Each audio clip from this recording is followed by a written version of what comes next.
menurut gue nih, kalau pelakor yang di Jakarta gitu khususnya guys ya, yang mainnya jauh gitu, yang ngerti asam garam kehidupan dan udah tinggal di Jakarta lama gitu, gue nggak percaya, nggak mungkin seorang cewek kagak tahu.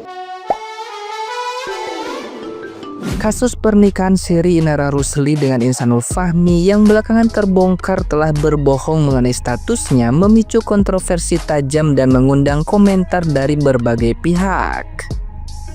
Di tengah klaim Inara yang mengaku tidak tahu bahwa Fahmi masih memiliki istri sah, Dennis Karyesta turut berkomentar dengan menyajikan pandangan yang tegas. Dennis menyatakan keraguan mendalam bahwa seorang wanita yang sudah lama tinggal di Jakarta dan memahami dinamika sosial tidak menyadari status pernikahan pasangannya. Menurutnya, klaim ketidaktahuan Inara Rusli sangat tidak mungkin dan hanya merupakan pembenaran semata. Lebih lanjut, Dennis berpendapat bahwa tindakan Inara menyembunyikan Insanul Fahmi dari unggahan media sosial menjadi bukti kuat bahwa Inara sesungguhnya mengetahui keterikatan Fahmi pada istri sahnya.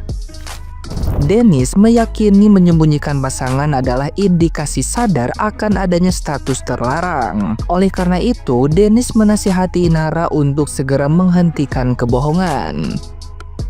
Ia mendesak Inara agar mengakui kesalahan, meminta maaf, dan segera bertobat sebagai jalan mengakhiri kegaduhan. Guys, kita komentarin yang lagi rame ya guys ya. Kita komentarin Inara yang lagi rame. Kan katanya dia itu nggak tahu kalau misalkan cowoknya itu udah punya istri, ngakunya.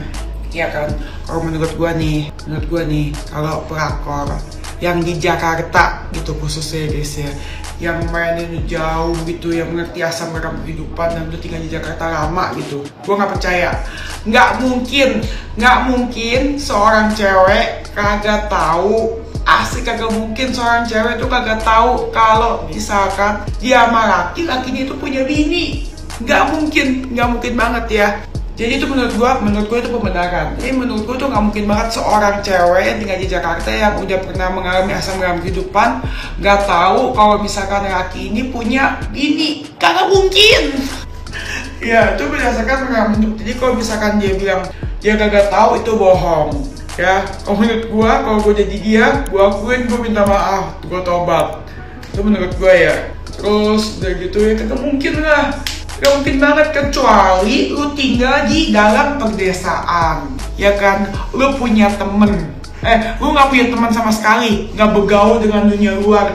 Nah ini seorang cewek di Jakarta yang bergaul dengan sosmed dan dunia luar, dan udah gitu dengan cara dia gak pernah spill lakinya, ya berarti dia tahu itu laki. Sebelumnya kan dia gak pernah spill itu laki, kenapa dia gak spill? Karena dia tahu itu laki, ya udah punya bini gitu loh. Jadi menurut gue itu nggak mungkin ya. Itu berdasarkan dari pengalaman, berdasarkan dari apa ya gue tau lah maksud gue apa ya guys ya. Gue gak mau ngomong sekarang udah di emaknya Jaden gue. Tapi kalau saran dari gue, minta maaf aja, tobat, akuin tobat. Kenapa dulu gue mengakui? Karena gue mau mengakhiri dan mau tobat gitu. Kalau nggak mau mengakhiri, menurut gue berarti namanya udah mau tobat. Oke, tapi ya semangat ya, itu menurut gua. Kalau menurut kalian gimana guys? Nah, gimana nih menurut netizen yang terhormat? Silahkan berkomentar ya. Si Nara tidak tahu bahwa laki-laki itu adalah suami orang. Pertama, dia benar-benar nggak tahu. Tapi ini bisa dikatakan sangat mustahil kalau dia itu tidak tahu, tidak menyelidiki, tidak cari tahu, dan asal main nikah saja. Itu mustahil untuk seorang si Nara-Nara ini. Mustahil. Apalagi si Nara-Nara ini sudah pernah berumah tangga dan sudah pernah cerai juga. Yang kedua, si Nara ini sebenarnya tahu, tetapi pura-pura tidak tahu. Itu bisa jadi yang seperti itu. Karena apa? Kalau udah kasusnya ini udah sampai satu Indonesia ya, apapun yang bisa terjadi, alasan apapun bisa dikeluarkan, gitu kan? Alasan apapun untuk membenarkan diri itu sudah bisa dikeluarkan. Kalau apabila ya banyak hal yang salah, terus semua orang mengakui, penjara itu penuh guys. Yang ketiga, anggaplah awalnya dia tidak tahu. Terus setelah dia tahu bagaimana? Tetap dijalani kah? Atau nggak enak hati kah? Atau merasa bersalah kah? Atau bagaimana? Agak aneh gak sih seorang public figure, seorang yang terlihat muslimah, dan seorang yang mungkin terlihat pintar tidak tahu jika suami sirinya itu statusnya masih suami orang. Sekarang kan zamannya online, kita bisa cek nama seseorang, dia statusnya dudakah atau apakah. Ya gak? Kalau semisalkan dalam hukum negara dia bilangnya misalkan masih baru mengucap talak, tapi seenggaknya kan marwah seorang istri ya, atau marwah seorang perempuan seorang perempuan misalkan tahu nih laki-lakinya baru ngucapin talak nih kan, tapi kan itu belum sah cerai secara hukum, dan ada konsekuensi hukumnya jika menikah tanpa sepengetahuan istri pertama secara negara. Tapi kalau semisalkan secara agama memang katanya sih sah. Aku tidak begitu paham ya, dan mungkin aku di sini bukan yang begitu paham tentang agama, tapi yang aku tahu nikah tanpa sepengetahuan istri pertama itu tidak dianjurkan, bahkan bisa menyebabkan ketidakberkahan. Di sini paham? Jadi menurutku yang salah itu dua-duanya. Setelah gue nonton podcastnya Dr. Richard sama suaminya si Mawa itu, emang bangsat tuh laki ya bajingan, pengecut ya, kanan kiri nggak mau dilepas awalnya ya, malah ternyata udah nikah siri duluan, udah gitu nggak ngaku awalnya ya kan, nggak ngaku kalau udah punya anak istri. Emang bangsat laki-laki kayak gitu ya, bangsat ya. Wadidaw, siapa di sini yang sudah mendengar klarifikasi dari Insanul Fahmi, suaminya Mawa yang berselingkuh dengan Inara Rusli? Ngakak sayang ya. Jadi Insanul Fahmi ini play victim banget sayang. Padahal dia adalah pelakunya, tapi seolah-olah dia korbannya. Menangis berlinang air matanya. Oh, sedih banget dah kehidupan kamu ya bang ya. Nah terus Insanul Fahmi ini mengatakan bahwasanya dia butuh sosok kelembutan. Hello bang, hello. Kurang lembut apa lagi istrimu bang? Kalau istrimu itu kurang lembut, kau lembutkanlah dari kamunya, ya kan?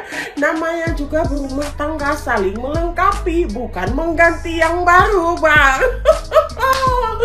Ya, makanya bang, jadikanlah istrimu itu tempat curhat, temanmu, semua kau jadikan istrimu.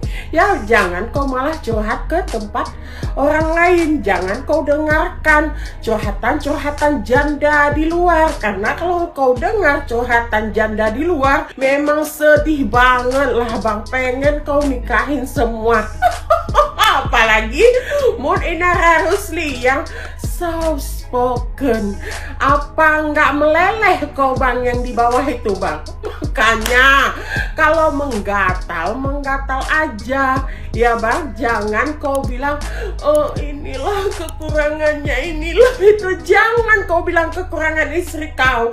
Kau bilang aja kau lagi menggatal bang. Sebaiknya ini ya untuk semua akhwat yang ada di Indonesia Raya ini, yang kira-kira kalian itu sudah berkeluarga, nggak perlulah kalian ikut komunitas ini komunitas itu apalah ya, yang ujung-ujungnya saling ta'aruf, saling menggatal sesama akhwat ya kan.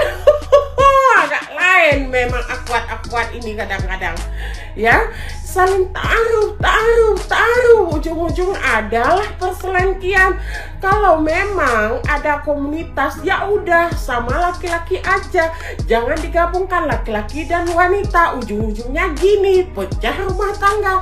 Kalau ada masalah di rumah tangga dikabarkan ya, diselesaikan dengan istri ya, bukan malah curhat ke akhwat yang lain. Gak ayan kau Insanul Fahmi. Intinya kau lagi meleleh kan? Kau lagi menggatal kan? Menggatal aja.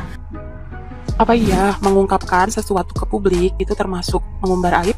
Ini aku lagi mau bahas untuk terakhir kalinya mengenai kasusnya Wardatina Mawa. Ternyata setelah aku perhatikan, ini sensitivitas publik itu tinggi banget. Aku juga sempat bikin konten kayak ngasih POV gitu, bagaimana kalau aku menjadi teman dari seseorang yang berada di situasi ini. Itu sensitivitasnya tinggi banget. Aku paham setiap hal itu pasti ada pro dan kontra, tapi aku greget aja gitu sama dua hal ini ya. Katanya si Mawa ini mengumbar aib suami. Buat aku yang minim ilmu agama, kita tuh harus bisa bedakan mana mengumbar aib dan yang mana melawan kezoliman. Menurut aku ya, apa yang dilakukan Mawa ini sama dengan melawan kezoliman. Contoh, kalau ngumbar aib itu misalkan ngasih tahu nih ke publik kalau suaminya memiliki kecacatan yang harusnya disembunyikan, atau si Mawa ini mengungkapin kasus temennya yang pada awalnya itu cuma jadi rahasia, itu kita bisa sebut lah ngumbar aib.